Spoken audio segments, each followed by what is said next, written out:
6:35.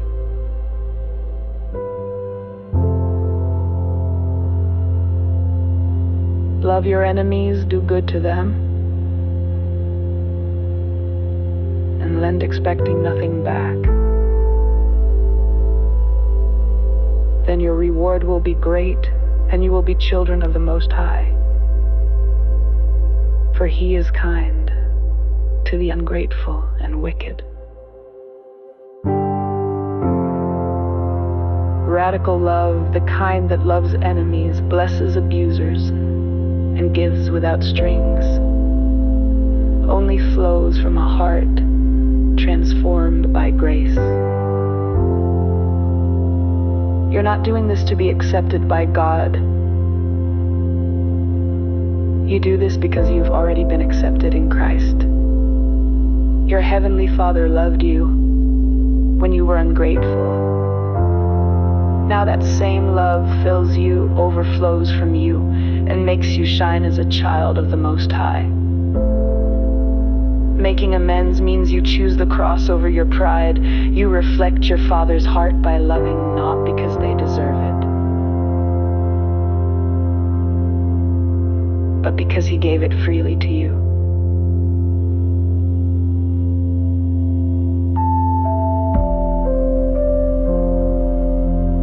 Joel 2:25.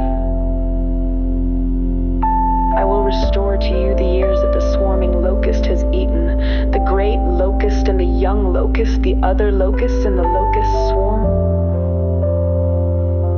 my great army that I sent among you. I, the Lord your Redeemer, will repay and restore, make whole, bring back better than before the years, the time, the relationships, the peace you lost when devastation swarmed your life. Though the locust, symbolic of judgment, destruction, and loss came, I now intervene as your restorer. What was taken from you, whether by sin, circumstance, or your own choices, will be made new.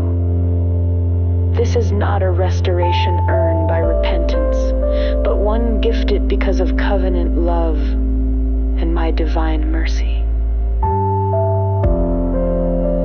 The cross of Christ swallowed up your loss and turned it into a platform for redemption. In Him, nothing is truly lost. When you walk in grace and offer amends, God works behind the scenes to restore what was broken, sometimes in ways greater than the original. Romans 12:18.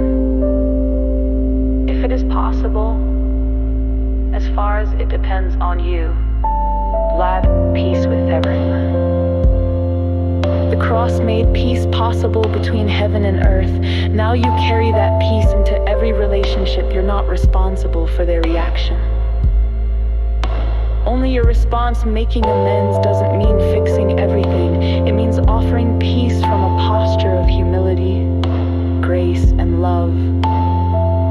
The goal is not perfection, it's restoration. You're not trying to make people like you. You're living out who Christ made you. As far as it depends on you, you are a peacemaker, reconciled, and full of His peace.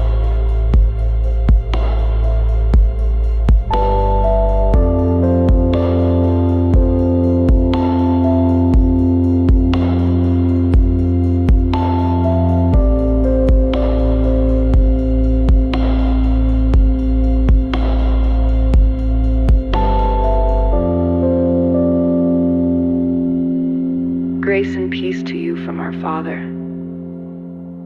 and the Lord Jesus Christ.